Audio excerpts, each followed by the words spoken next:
Hi, this is Dennis with Second Chance Tackle. We're still doing our pandemic projects. Hopefully this thing will end sooner rather than later, but in the meantime we're trying to publish one of these a day to keep you busy and occupied as we kind of self-quarantine and the like. Today I'm going to work on a viewer's reel. It's the Penn Sargus 5000. It's a nice reel. I like what they've done here. This one I would classify probably as tired. It's not as smooth as it once was. And we're going to just take it apart. We'll do what should be an annual service to this thing. You'll see how this reel was made, see how to service it if you have one of these, and how to take care of it to make sure that it performs optimally along the way. The viewer also sent in a Shimano Stratic. This one just sounds like it needs a little oil and lube, and that'll be an upcoming project that we will work on in the near term.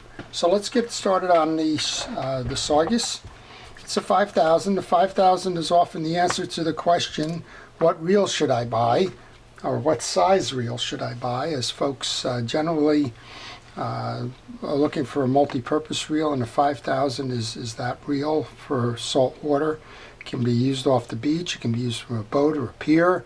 It can be used for smaller game as well as some big fighting fish. So 5000 is right in the middle there, and it's a good reel to have as a multi-purpose reel. So we're going to start by taking off the external pieces, and we start by doing the handle. While we're doing the handle, a couple of things. Notice that I use a parts tray that keeps all my pieces and parts in one place. It's simply the bottom of a milk jug. I use a protective glove to keep the oils and lubricants off my hand as much as possible. And I use the camera here to take pictures along the way, so that if I get confused, if I fail to find a part, if I don't remember the sequence of a particular piece, and I go back to the camera and I look at the pictures. Now, you don't have to take a video. You can take still pictures as you remove key components, like taking off the spool. And sometimes it even helps. Sometimes you get a little forgetful. Maybe you don't put something in the parts tray, you forget it and wonder where it is, and then you can go back to the video or the parts pictures that you took and see where you laid it on your bench. All right, there's your spool. And this kind of confirms already, before even getting into the reel, this reel hasn't been serviced in a while.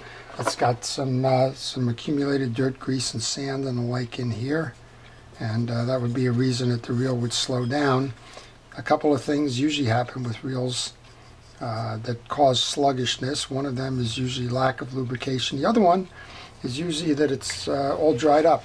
The lubrication has evaporated over time, and the metal on metal slows the reel down. So especially with something like this, you'll notice that the Penn Fierce, Penn Battles, and the like, they have these air holes in here, and that's just letting junk inside the spool here. So we'll come back and service the drag washers on this one later, but that's how you take the spool off.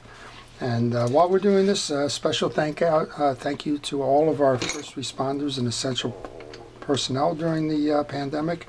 We do certainly appreciate everything it is that you're doing to keep us well and to get us well if we have contracted with this horrible virus. And you're special, and we appreciate everything it is that you do. So we're going to take the bump guard off. There's a small screw there, and that piece about the taking the pictures, you want to note that. And here's a good example of some of the things that happens with Penn. Don't just go to try and pull this out. There's a little hook on this bump guard that's held in kind of behind this screw here. So don't get too crazy about trying to pull it off without loosening that screw first, or even removing that screw. And then you'll be able to unhook that without snapping it. If you pull it off aggressively, you snap that and it won't seat properly. You'll have to go get another bump guard when you go to replace this. So just be careful about that as you do it. That happens on the Battle as well, and on the Fierce. They both kind of have that same setup. But these are very reliable reels, and if you have one of these and you service it, it's going to last you a long time. The The format kind of follows those others that I talked about. I think pricing wise, it's kind of on par, I believe, with the Battle. Might be just a couple of dollars more. I'm not certain on that one. I haven't seen the pricing on these in a while. Okay, and there should be one more screw hiding under here. We should be able to get that out now. As you can see, there's that hook that I was referring to, and you'll see where it nests under the screw there. And if you just try to pull this out without removing that screw, that piece is going to snap, and then you're going to have some issues to deal with that you prefer not to. One last screw. I'm going to try a micro screwdriver for this, I think. That's a small embedded screw there. Yeah, micro screwdriver will work fine. And again, make notes where these things come from, so that as you go to replace them on the rebuild side of this, you know where you are. That's a small, it's got the flathead on it so that it's offset in there. All right, once you do that, then we can remove the case. And this kind of confirms what we were saying. It's a very dry reel, and that's the cause of the sluggishness. So we're going to continue. We're going to take the axle shaft off.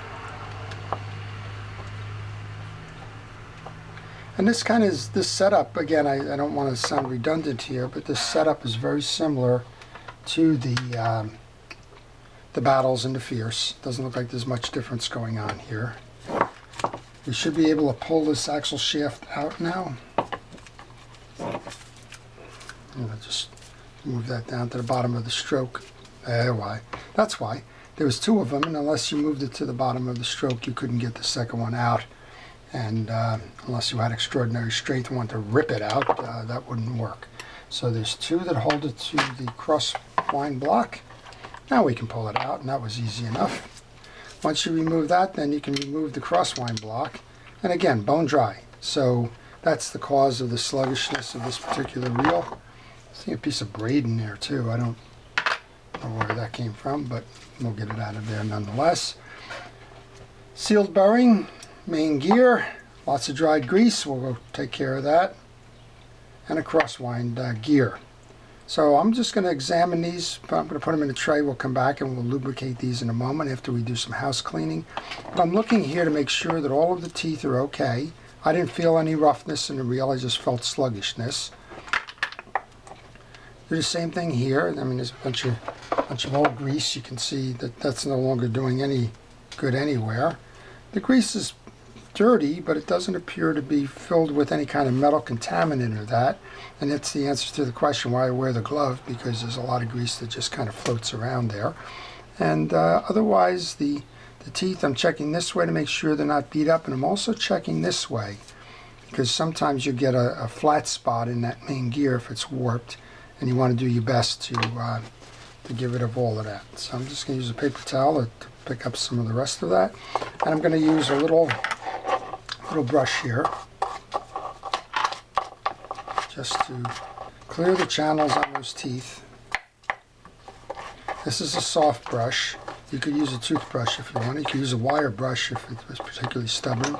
You could also use a penetrating oil as a degreaser like a WD-40. That would help as well. Notice on this, when I took the bearing out, that there's two shims, and I get this question a lot. Those shims belong on the post in front of the bearing. When you go to reinstall, it goes this way as opposed to coming on the back side in the case, and that's to keep the alignment of the main gear and to take up any spacing issues that they may have had with irregularities in manufacture. Okay, with that done, now I can come up top and remove the rotor. I'm going to do that by removing the set screw. Somebody had commented recently on a video I did on the Penn Battle that I forgot to put the lock back on, the locking screw back on for the rotor nut. So I do want to let you know it did get back on, just didn't get back on during that video. I usually catch those things afterwards, and I usually catch them because I have that parts tray there. And that little guy was just hiding off to the side in the parts tray. I never did get a chance to see it. All right, so that's the little hold down. And my part tray is getting pretty busy here, but that also means that we're getting pretty close to getting these done. All right, we're going to remove the cap nut then. It's a 15 millimeter nut. Just break it and then take it off by hand. And we can remove your rotor. Here's your assembly here. It has a catch, for lack of a better term, that sits on a collar. You want to take that off. And again, you want to note the positioning of this stuff. I'm going to leave that there. There's a little spring under here you want to note. That's aids in the reverse. And here's one of the things you'll find with this reel. This is not an instant anti-reverse reel. This has the old sawtooth configuration to it. And those anti-reverse pieces are important in this way. So we're going to take the collar off, which has that little metal spring there. Don't lose sight of this. That spring is important. When you go to reinstall, that spring is going to belong in the hole on the plastic override. We're just getting in here to clean. You can see that there's some sand and the like in here, so we want to get all of that out of there. Somebody was asking me about compressed air. Compressed air is wonderful if you want to blow things around. Use that. I generally don't use it. I don't have a compressor that I would use in that. They do make canned air. I think computer stores actually sell it, and that to clean dust and things off of electronics. And you could use that if you'd like. I just find the more that I spray things around my shop, the more they get into other things that they shouldn't be doing. So to each their own, but I prefer not to do that. We're going to take the 3 screws to the collar off here.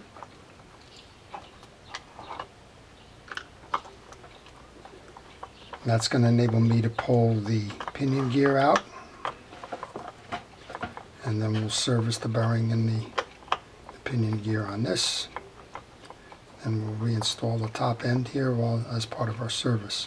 I like to take this out on a reel that's sluggish because this is one of the spinning parts in the reel, and it can be sluggish by itself. And also when we go to clean the case underneath with all of the older dirt and the like, then this makes it easier to clean around the mountings on the top. Alright, so now we should be able to pull the whole assembly out. And we do have an instant anti-reverse. So I guess we have a double backup here, for lack of a better term. And note how this comes out. There's a carrier here with a bearing in it. That's a 2-sided carrier. You'll notice on this side that you have an indentation for this cap washer here, or collar. That goes down low. Then we can pull the anti-reverse up. Notice on the anti-reverse you have a shiny side metal, and then you have a roller bearing inside. The shiny side points up. And we have the collar and the other bearing. The collar can go either way, the bearing can go either way. Now we're going to just clean this pinion gear, and we can reinstall. I'm just running my finger through the slots on the pinion gear just to get the old greases off of that. And we're going to come back and now we'll start our lubrications. I'm going to use Penn Precision reel grease. Yeah, it's a Penn reel. It doesn't matter if it's Penn grease or somebody else's reel grease, but it does matter that it is reel grease. Okay, and we're just going to make sure that lines up nicely. Then we're going to put our bearing back on. We're going to put our collar back on.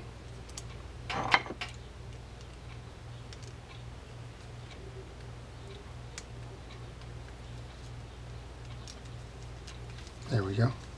Collar is on. Remember what I said, the anti-reverse goes shiny side up. And remember this one.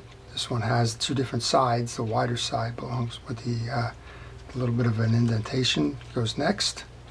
While I have these are sealed bearings, so I generally don't have to do anything with sealed bearings, but I'm just putting some oil on them anyway. All right, and then I'm just going to leave this here for a moment while we come underneath, because that's the other reason why you want to take that assembly off. You can see the accumulated grease and sand and things like that right where that collar was going, where the pinion gear intersects. So as part of your general house cleaning, this is a good place to go to get that done. And it's a good place to go to clean everything else up while you're at it. So take that out. You have the time, it's not that difficult, and you'll be rewarded for it. Okay, there's a little bit more in this little part here. All right, so that's how the reel comes apart, and that's what the reel is all about. So let's go ahead and just clean this channel out in here. Let's see, we can still have a little bit of older dirt and grease, and I also notice as I look through there that there's a little bit in that hole where the piece mounts. So we're ready to reassemble them. We'll take that and place that in there. Now, one way to know that you have the top correct is that you're flush here. If this is proud, then you probably put this piece in upside down, and it's only going to jam. So just check, make sure that you've done it properly. Now we can reset the collar. And on the collar, you should note there's a flat side here. That flat side goes to the anti-reverse arm there. So I don't know the age of this reel. I probably should have looked it up as part of the research, but my guess is that the reel is probably right on the cusp of the two technologies, the instant anti-reverse and the old sawtooth technology. And there's really no reason to have a double anti-reverse there, but you have one. And my guess is maybe that it was just a function of the engineering at the time. All right, we're going to put the second one in, we'll put the third one in, then we can go reinstall. Show you how to put that anti-reverse piece up top here if for some reason you took your rotor off and got confused in terms of how that goes. And that's where taking pictures along the way certainly helps. Because if you got stuck at any point, you can go and look. And something like that little spring, well, that's easy to overlook. I must have a question a week coming in about anti-reverses and how to set them up, and almost all the time it has something to do with those little springs in that configuration. Okay, put that on. And as we noted, the collar on the spring side up. Now we have this slips around the collar, and that little spring there goes in this hole. So you gotta kind of line that up. Sometimes it's easier just to take it and put it in first. We can do that.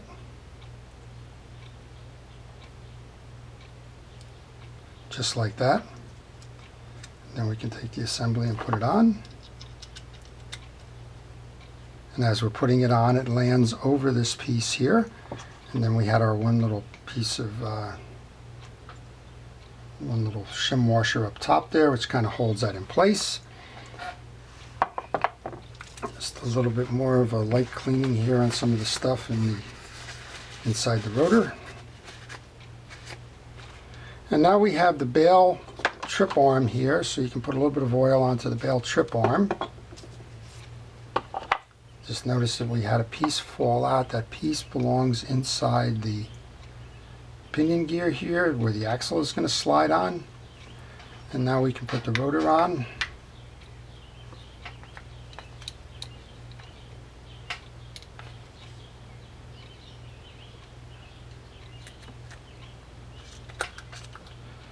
And our cap nut.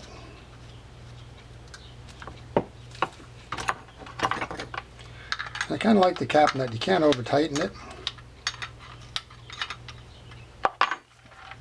And there we go. And you got a nice spinning, smooth sounding upper end built.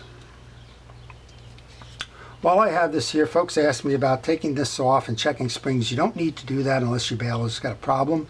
Just simply put a little bit of oil into the junction points for the bail wire and a little bit onto this. I don't believe this has a roller bearing in it, but you don't need to go crazy with taking your bail springs apart.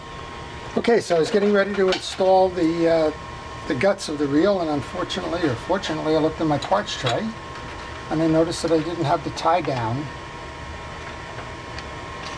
put back on the reel. So let's go put that back on.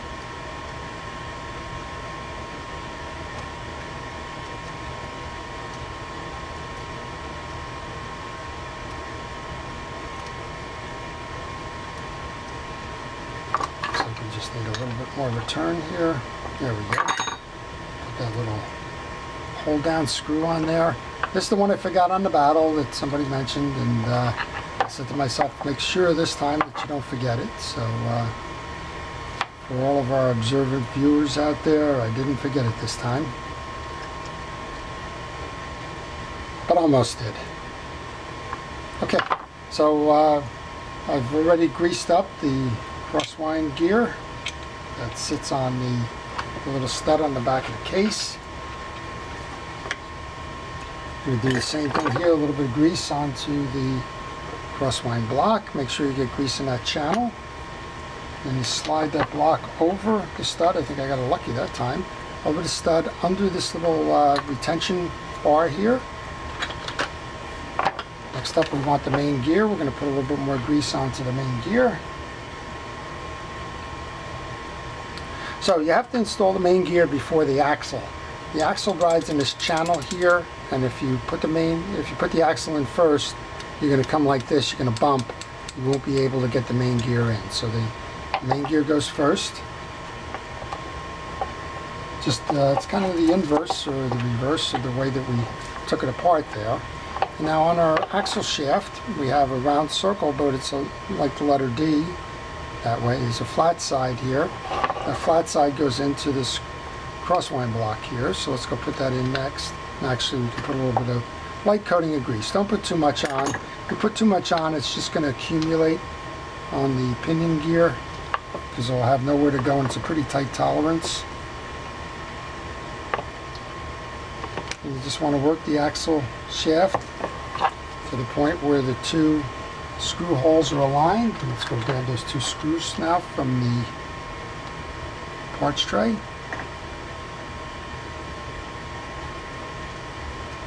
Put those in.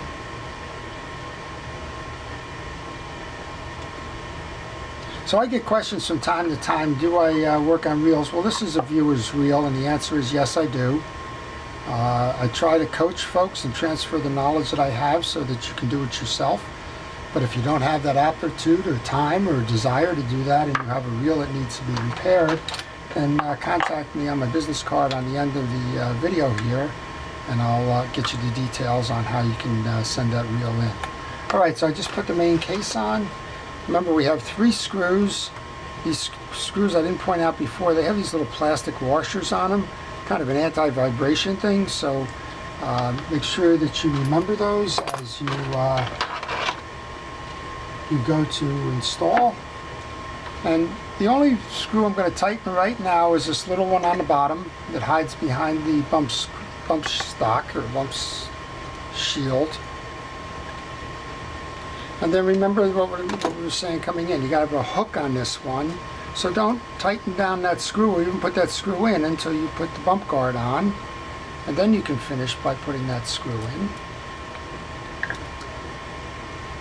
And that way you preserve the integrity of this reel, and you also trap that bump guard so that it doesn't does its job. Its job is to protect the main case of this reel. And if you're on a pier, for example, or a boat, and you hit a gun wall, it's going to shatter that plastic before it shatters the reel. And that little bump guard is a lot less expensive than buying a new case or throwing a reel away because of the damage to it. Alright, one more screw here, and then we'll put that little screw in for the bump guard, and then we'll go up top and we'll do the service to the drags, just to make sure that they're all in place. We'll also get a sense of what kind of drags are in this reel in case you're deciding upon the purchase of one of these. You'll get a good indication as to what's up top there. Penn uses a variety of drags. They use felt washers, and some, like the older Fierce and older Pursuit, and then they use HT100s and things like the Battle. Kind of curious which ones we have in here, and they're both okay. Folks tend to prefer the HT100s because under strain they won't rip, and sometimes that's the problem with the Fierce and the Pursuit. The good news is that the new editions, the Fierce 3 and the Pursuit 3, have the Penn Battle washers. All right, let's put this in, give this a crank. Oh, so much nicer. A little bit of oil will do, right? Kind of crazy. All right, let's go take a look at the top end of this reel, just to make sure that the drags are serviced properly. There's 3 very little screws. Pay attention to those. I'm going to put them on my bench, but just pay attention to them. They're small, they're easy to knock around and lose, and they're not easy to find because they're so small. So we've all been guilty of dropping a piece or a part from time to time. Just be aware of that. Now we should be able to just pop that little collar up, and then we'll take the drag stack out and we'll see what we got. So we have felt washers here, and felt washers are okay. I think we'll see when we go over to the Stratic that probably has the felt washers too.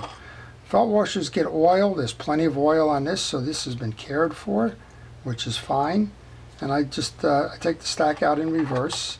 It's an alternating stack of the felt washers. Then you have a keyed washer, an eared washer, a keyed washer, felt washer, keyed washer,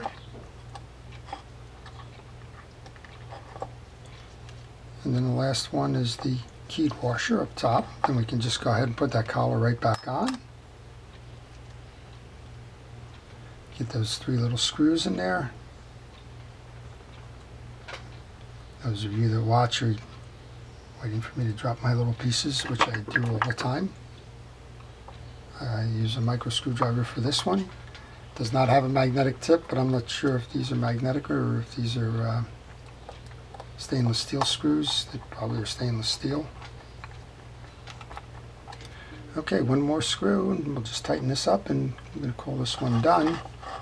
And I hope that you've learned something from this video, whether you're contemplating buying it, or whether you own one of these and want to service or restore it, or just tune it up for the season.